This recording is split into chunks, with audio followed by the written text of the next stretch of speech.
Olá, irmãos, graça e paz, tudo bem com vocês? Eu vou mostrar aqui para vocês sobre o grande mistério da piedade. Como é muita coisa para falar em um vídeo, quando eu estou gravando lá em cima, é muita coisa para pensar, muita informação, não dá para a gente conectar todos os pontos. Então eu vou conectar aqui para vocês um ponto que está relacionado com o contexto todinho da carta de Timóteo. Aí eu vou mostrar aqui na tela para vocês de maneira simples, mas esse assunto eu nunca vou deixar de parar, de falar no canal, porque é um assunto muito profundo. Se você olhar para ele da maneira que eu vou mostrar, de maneira isolada, ele já é profundo. Dá para pegar só essa parte que eu vou mostrar para vocês em um único verso, e você vai ver que isso se conecta com todas as cartas de Paulo, em pontos proféticos relacionando a primeira vinda e a segunda vinda do Senhor, morte e ressurreição, e se conecta com vários textos da lei, dos profetas, um único texto muito bem construído pelo apóstolo Paulo. Mas no próprio contexto ele é muito profundo. Então eu vou explicar para vocês o porquê que esse texto se encontra aqui no miolo da carta de Timóteo, tá bom? Então vamos lá, eu vou primeiro mostrar o texto, frisar alguns pontos e depois eu vou ligar ele no contexto imediato e vou explicar o porquê que esse texto se encontra no capítulo 3, o porquê que ele está nesse contexto e o que isso tem a ver com o contexto da carta, em poucas palavras. Então vamos lá. Se encontra aqui no verso 16, a questão que eu quero mostrar para vocês. Presta atenção. Evidentemente, grande é o mistério da piedade. O mistério da piedade, que é o que eu quero frisar para vocês. Aí olha qual é o mistério.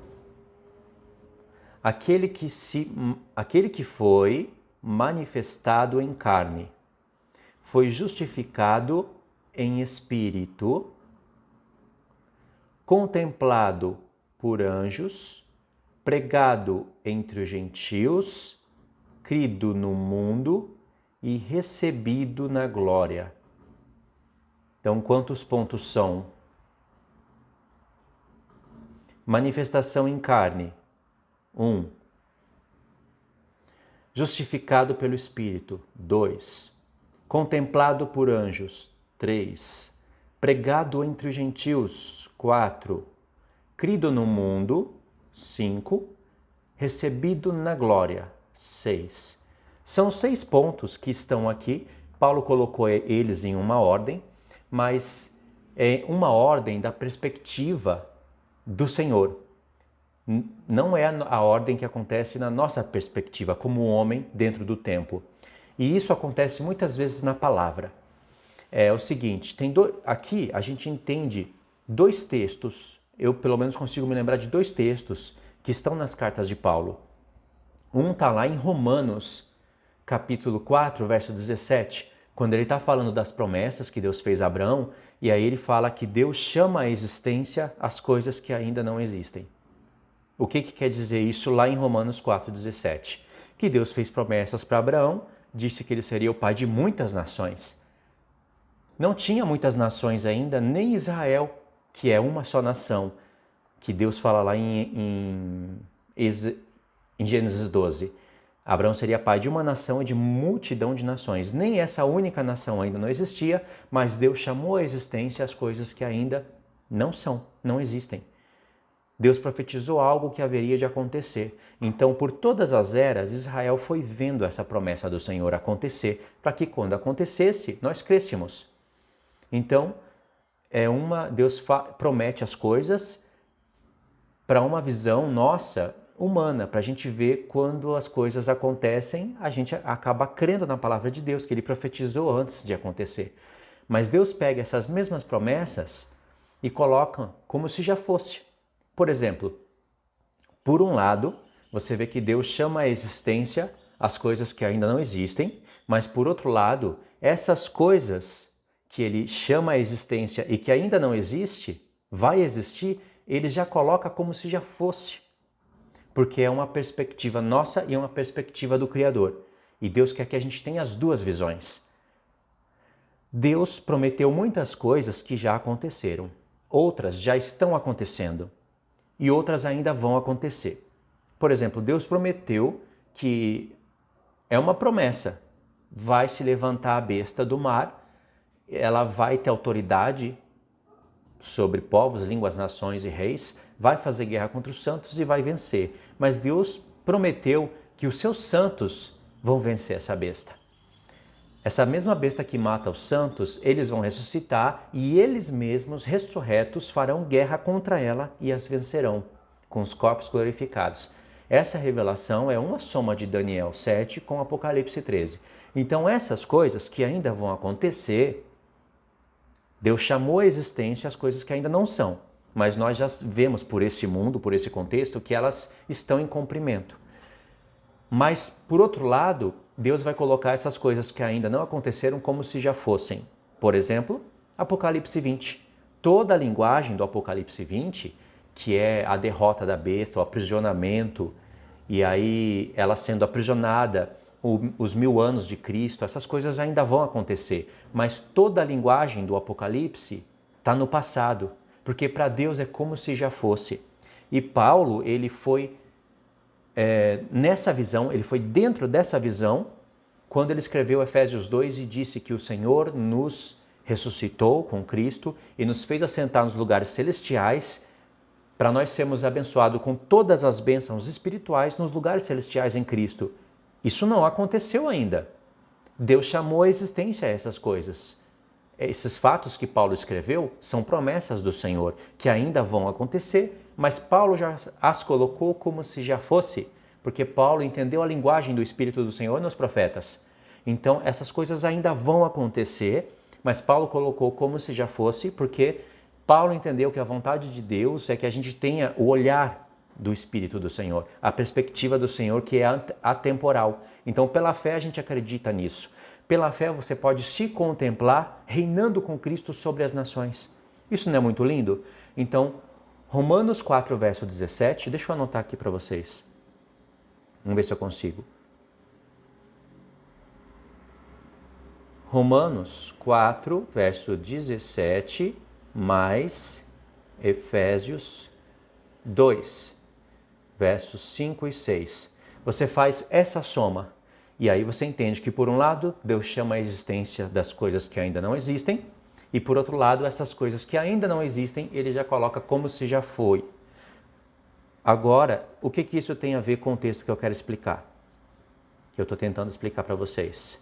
Porque aqui, Paulo colocou seis fatos, né? Que ele inverteu um pouquinho a ordem das coisas.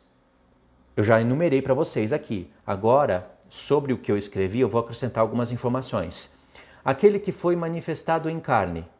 Então, a manifestação do Senhor Jesus em carne, ok, ele veio. Foi justificado em espírito. Eu já expliquei isso para vocês, que no grego pode ser justificado pelo espírito.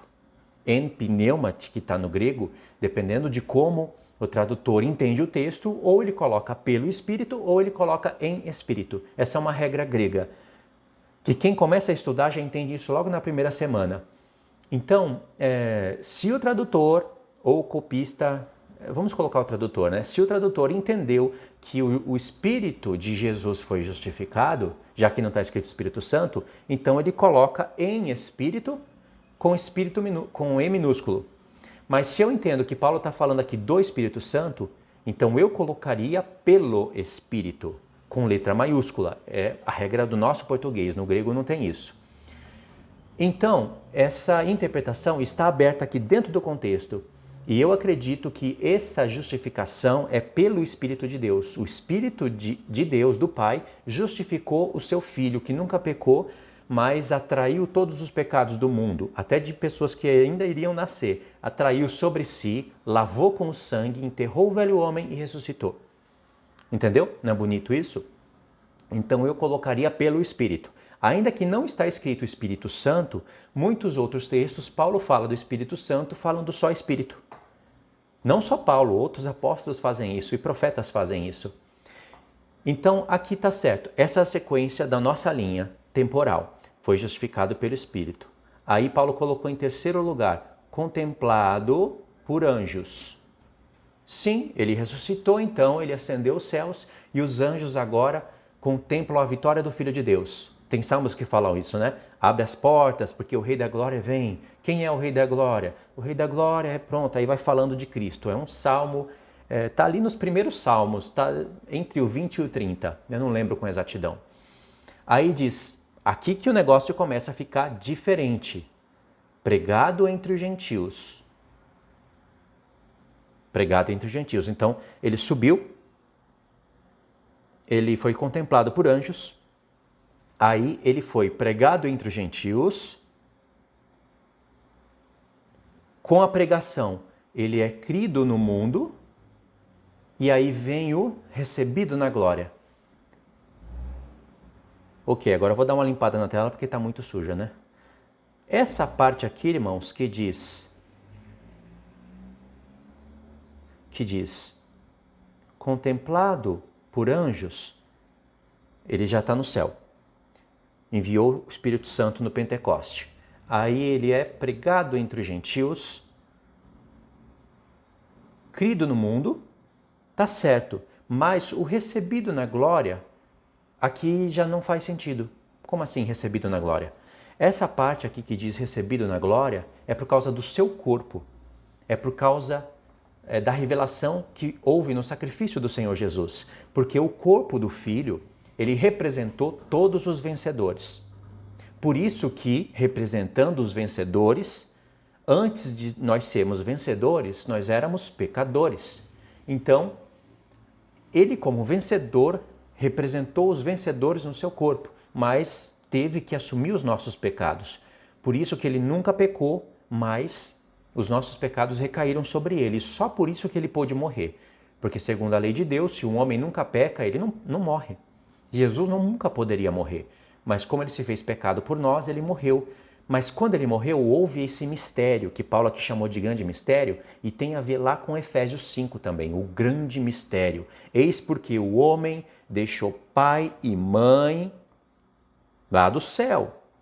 Tem que entender pela revelação, não vou explicar aqui, mas deixou pai e mãe, se uniu à sua mulher, aqui, e se tornaram ambos uma só carne. E Paulo fala, grande é esse mistério.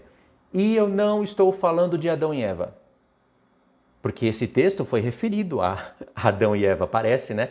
Quando Deus criou Adão, aí depois fez aquela questão com Adão de tirar uma costela, trouxe Eva e disse, eis porque o homem deixará pai e mãe, se unirá à sua mulher e se tornarão ambos uma só carne. Aí você pode dizer, Adão não tinha pai e mãe. Adão e Eva seriam os pais do mundo inteiro. Porque Eva foi chamada de mãe de todos. Adão, o pai. Mas eles não tinham pai. Aí você pode dizer, tudo bem, o pai é Deus. Mas Paulo fala pai e mãe. Primeiro ponto, pai e mãe. Como que Adão deixou sua mãe? E ainda o negócio fica mais misterioso quando Paulo fala, eu não estou falando de Adão e Eva, eu estou falando de Cristo e da igreja. E Paulo contemplou um grandíssimo mistério, que isso tem a ver, só pode ser explicado por quem é apto para falar isso, e só pode ser entendido por quem não tem a mente travada. Porque nós sabemos que o Pai, o nosso Deus, ele é, na maioria das vezes da palavra, ele é falado para a gente como pai, figura paterna. Por ser o cabeça, figura paterna, aparece muito mais vezes. Mas Deus não desprezou a figura materna. E aí você vai ver em textos bíblicos do Antigo Testamento que o Espírito Santo está representado na figura materna, como mãe. Tem 2 ou 3 textos nos profetas que o Espírito Santo é colocado como mãe. As características do cuidado do Espírito do Senhor em nós é como se fosse uma mãe. E Paulo assumiu isso em Efésios 5. E não só pelos textos, mas porque é uma família, né? Uma família é um pai e uma mãe, tem que ter filhos. Só pai e mãe não é família. Pai e mãe e filhos. Entendeu? Paulo trouxe essa revelação para a gente e o Espírito Santo projetou isso em poucas palavras para que nós recebêssemos toda a revelação que está na mente de Paulo. Ele só deu um detalhe ali para nós. Efésios 5, dos versos 22 ao 31, que é o que eu estou falando, está ligado a essa parte aqui. E aí então você quer saber quem que é o pai e a mãe. Como que se explica esse grande mistério? A palavra pai no hebraico é Abba. A palavra espírito é Ruach. E aí tem uma regrinha hebraica. Isso todos podem confirmar. A palavra Deus é Elohim no plural. Então você tem Deus, Elohim no plural, porque fala do pai e do filho. Você tem Abba no singular masculino. Pra gente não tem isso, mas no hebraico tem. Singular masculino e tem Ruach, que é singular feminino. Aí nós já estamos vendo uma família. Então Deus falou, Deus, Elohim, o pai e o filho, façamos o homem à nossa imagem e semelhança. Criou Adão, poderia ter criado Eva junto, mas ele não quis fazer junto, porque ele quis criar um grande mistério. Se ele faz Adão e Eva do pó da terra e sopra nos dois o Espírito, a imagem e semelhança de Deus. Os dois vieram do pó da terra. Uma parte do mistério continuaria, mas Deus não poderia falar que eles são ambos uma só carne. Não vieram da mesma carne. Entendeu? Por isso que Deus quis criar Eva depois. E aí então, formou ali Adão e Eva, mas ainda não tinha uma família. Aí dessa família que iria surgir de Adão e Eva, foi criado Caim e Abel. Um representa a família do mal e o outro a família do bem. Aí é uma família, mas tem que ser a família imagem e semelhança de Deus. Caim não representa isso, Abel representa. Abel é uma figura de Cristo. Entendeu que grandiosidade? Então nessa regrinha hebraica, ela coincide com as revelações que nós temos no português e aí nós entendemos o pai, que é figura masculina, ainda que nós falamos nosso pai e sabemos que o pai aqui na terra, o nosso pai é homem, ele tem um membro na perna, ele gera filhos. O nosso Pai Celestial não é homem, nem mulher. Mas ele se representou, ele criou uma família para revelar aspectos do amor. Mãe. O Espírito do Senhor está representado na mãe, tanto por textos como pela regrinha do hebraico. Mas o Espírito não é homem nem mulher. Jesus, ele só é homem porque ele se fez homem. E ele foi glorificado homem. Você vai ver aqui dentro dessa carta, no capítulo 6, que Paulo fala, há um só mediador entre Deus e os homens, Jesus Cristo, homem. Entendeu? Então o filho, homem. O pai, figura paterna, representado na figura do homem masculino, porque a palavra homem pode ser usada para mulher também, por causa da palavra Adão, mas o pai não é homem e nem mulher. Entendeu esse mistério? Então aí você entende que quando o filho saiu do céu, quando ele deixou o céu, ele deixou o seu pai. Só que o pai, ele é espírito. Jesus não deixou duas imagens lá no céu. O pai de um lado, o espírito do outro, de maneira que ele saiu de uma trindade. Não, ele deixou o pai. Só que o seu pai também é a sua mãe. Ele se fez homem, o pai deu um corpo para ele, um corpo representativo. Por isso que Paulo fala, deixou o seu pai e a sua mãe. Porque quando ele se faz homem, o pai e a mãe de Jesus Cristo passa a ser Deus. Então ele se fez carne. Quando ele se faz carne, ele representa toda a humanidade. Mas não era toda a humanidade que haveria de crer no Senhor. E, aliás, o Senhor não chamaria toda a humanidade para fazerem parte dos reis e sacerdotes. Muitos são chamados, mas poucos os escolhidos. Essa frase não se refere à salvação, mas sim os que serão chamados para a eleição. Porque se essa frase se referisse à salvação, logo a linha calvinista estaria certa. Muitos foram chamados, não todos. Entendeu? Então, quando Jesus assume a sua figura humana, ele representa aqueles que haveriam de estar... ele representa a sua esposa, aqueles que haveriam de estar representados no seu corpo para ele fazer o processo de lavagem.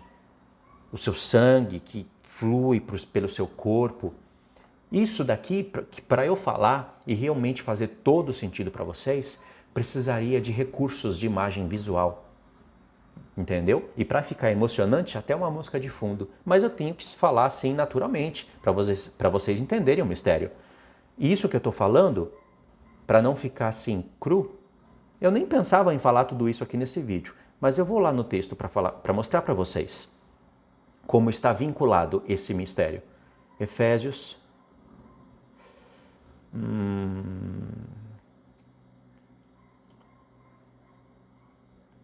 Efésios 2, vamos pegar a partir do verso 28. Não, Efésios 5, a partir do verso 28. Assim também os maridos... Não sei quem foi que riscou isso daqui, isso atrapalha demais. Deixa eu limpar.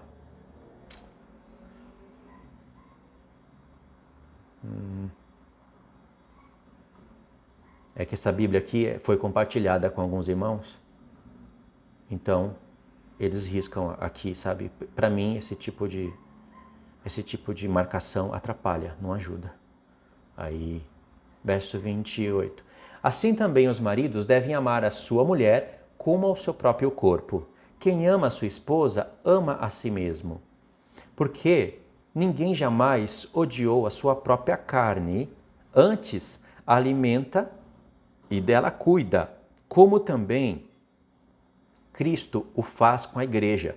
Veja que colocou Cristo e a igreja como mesma carne, porque o Senhor se fez mesma carne, ainda que hoje ele não é, ele se fez. Aí verso 30, porque somos membros do seu corpo. Aí o negócio fica aqui admirável.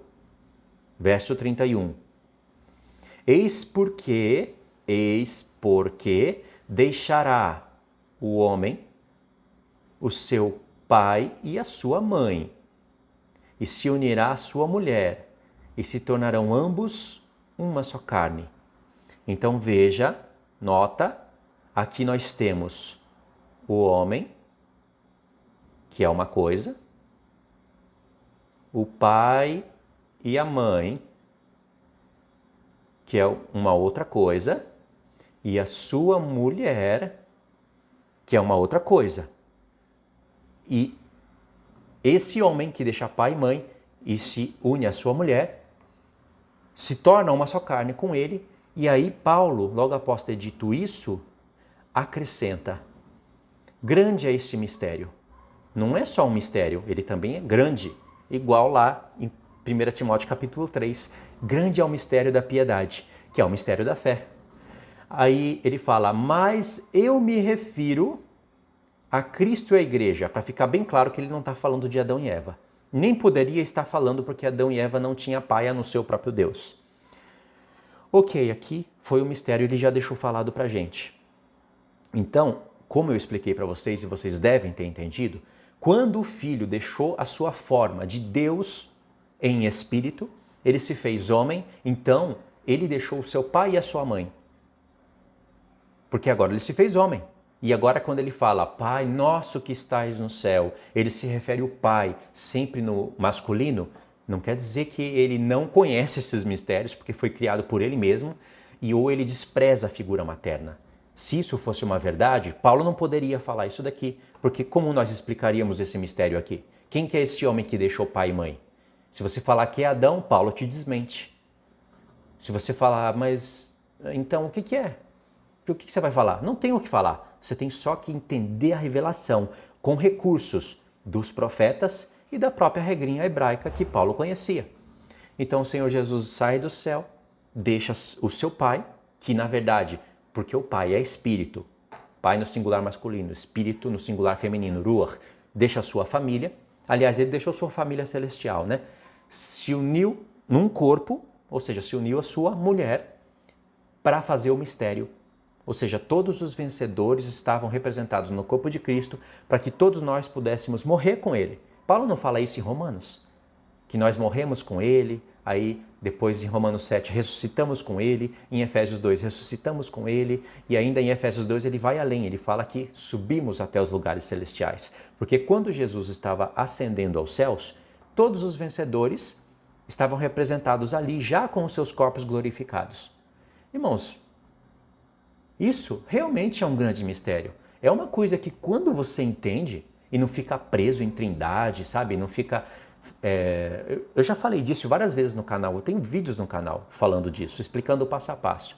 E aí tem pessoas que elas são travadas, mas é algo espiritual mesmo, bloqueado. A pessoa não explica o texto e vai contra essa explicação que você está falando, que não faz dano nenhum na palavra, só traz à luz a revelação que estava escondida. Está escrito para gente, mas está escondido. As pessoas não manifestam ela, está escondido. Eu estou tirando das trevas e trazendo para a luz. Só isso. E aí a pessoa fica presa, sabe? Não quer entender, mas para você que quer entender, entende o que isso daqui, como eu falei no vídeo anterior, é um grande depósito depositado em nós. É uma maravilha entender que você tem um pai e uma mãe. Os católicos não entendem que ele tem uma mãe, que eles têm uma mãe. Aí quer pôr Maria como mãe, quer pôr Maria no trono. Não, você tem uma mãe. Você tem um pai e você tem uma mãe. Cadê? É Deus. O pai que está no céu, que nós falamos pai, pensando só em uma figura materna, representa a nossa, uma figura paterna, representa também a nossa figura materna. Nós temos um pai e uma mãe espiritual, e não é só isso não. Nós temos milhares de irmãos aqui na terra, que é uma família ainda terrena, mas que vai se encontrar com a família do céu. Você tem tudo isso. Agora vamos lá em Timóteo, porque o vídeo já está ficando do tamanho que eu não queria que ficasse.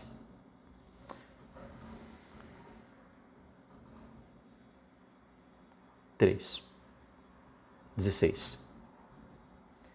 Evidentemente, grande é o mistério da piedade. Aquele que foi manifestado em carne, primeira vinda. Foi justificado pelo Espírito, ressurreição.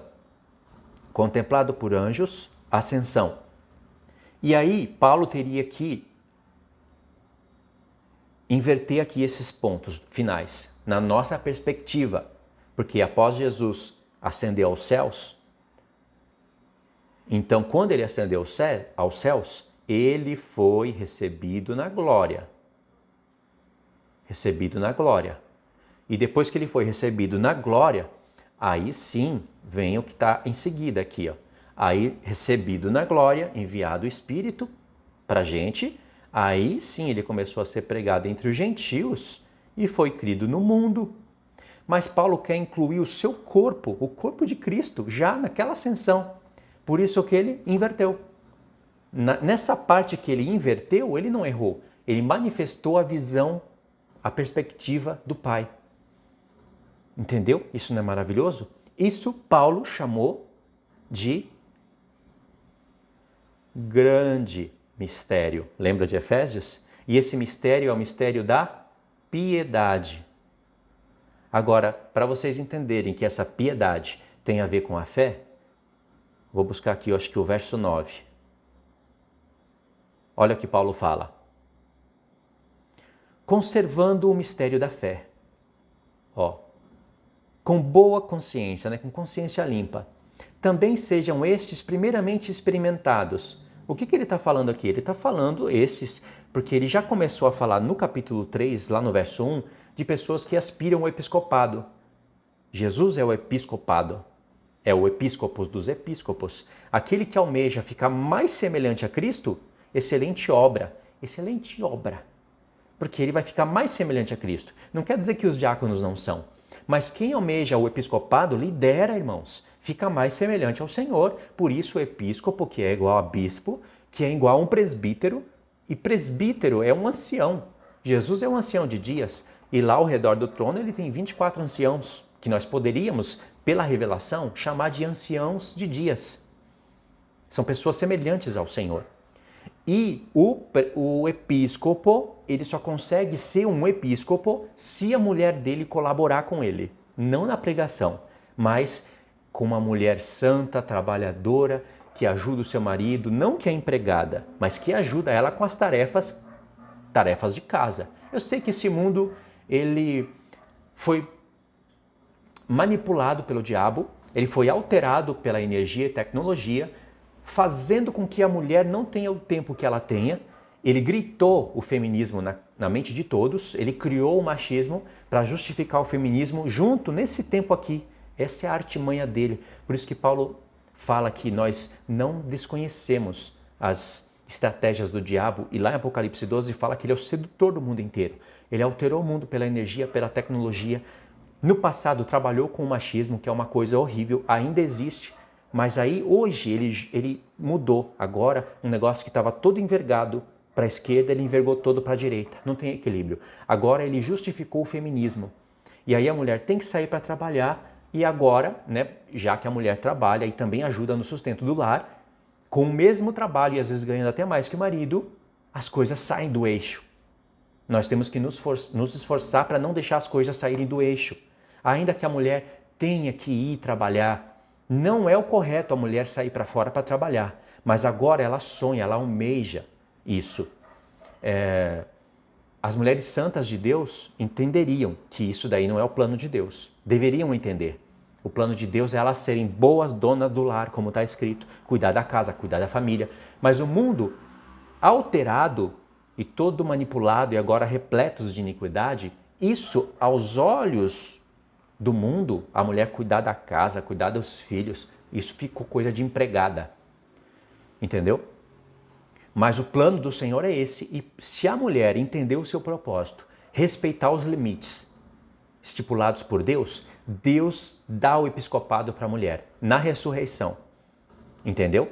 Deus dá o que a mulher merece, o que a mulher pertence, o que pertence à mulher. Porque o homem só se torna um episcopado e só consegue fazer a igreja funcionar se a mulher dele colaborar com ele. Se os dois estiverem em brigas, em conflitos, a própria oração deles já não são ouvidas, já não são ouvidas e atendidas pelo Senhor. E isso que eu estou falando está escrito.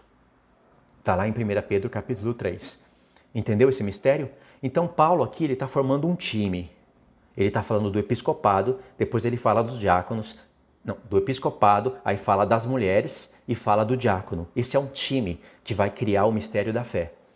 E aí esse time, por isso que eu falei tudo isso, é muita coisa, né, para falar. Aí Paulo fala aqui, vamos pegar o verso 11, da mesma sorte quanto a mulheres. Claro, quanto a mulheres, da mesma sorte, mas que sorte é essa? Que sorte é essa? Porque se essa sorte for para ela ser um diácono, então vale para ser um episcopo também. E se for uma diaconisa, então ela pode ser pastora, ou mestra, ou evangelista. Então, tá tudo normal, a gente não tem erro nenhum. É apenas o Senhor que mudou. Ele não quer manifestar milagres, sinais, e ainda mais, ele não quer manifestar suas grandes revelações às igrejas, porque o Senhor mudou, ele faz o que ele quer. Então não tem nada de errado. O errado está o apóstolo Paulo.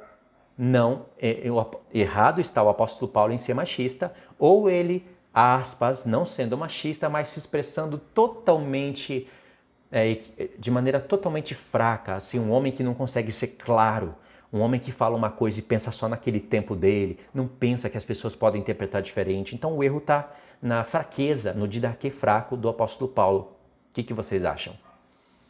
E aí, da mesma sorte quanto as mulheres, é necessário que sejam elas respeitáveis e não maldizentes, temperantes e fiéis em tudo. O diácono, agora ele passou para o mistério do diaconato. Seja marido de uma só mulher, governe bem os seus filhos e a sua própria casa. Pois os que desempenharem bem o diaconato, significa que tem pessoas que vão desempenhar mal, os que desempenharem bem o diaconato,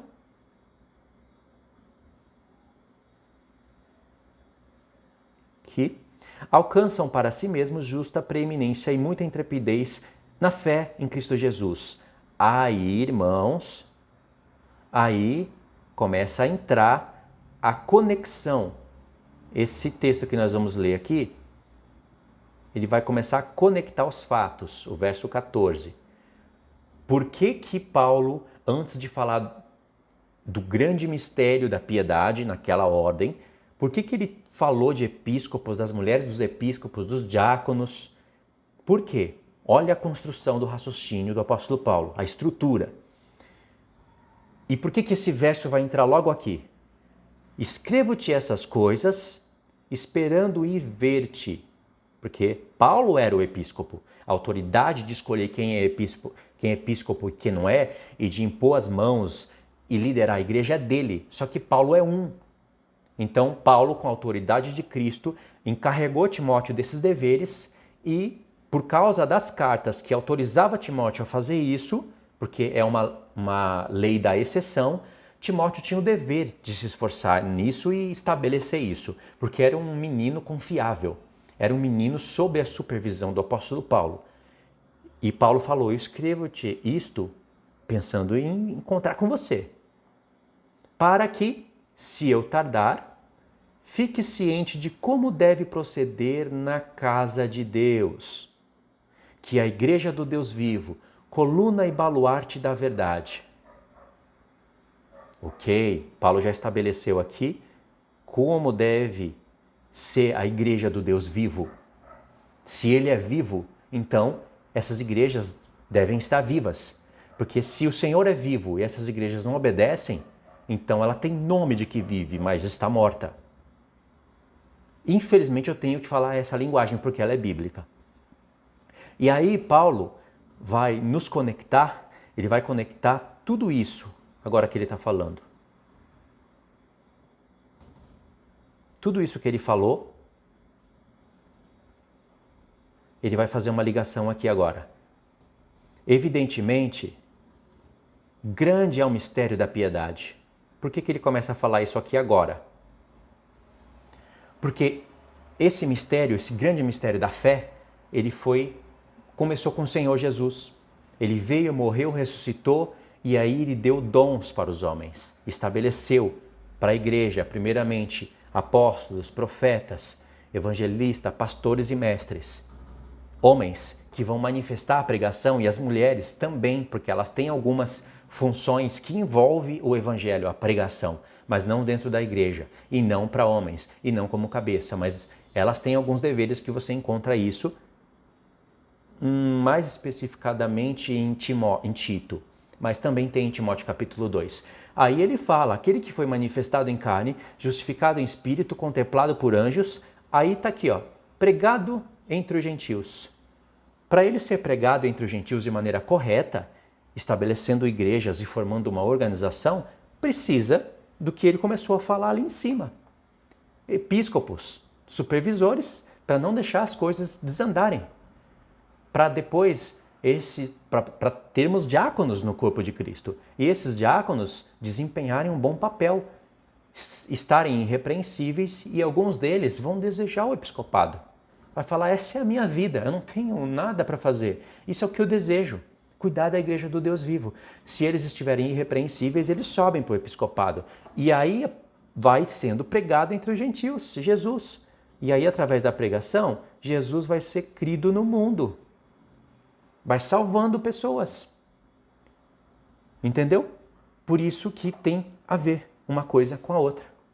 E aí, o recebido na glória, que está aqui, eu já expliquei para vocês o porquê dessa inversão pela perspectiva de Deus, que é atemporal.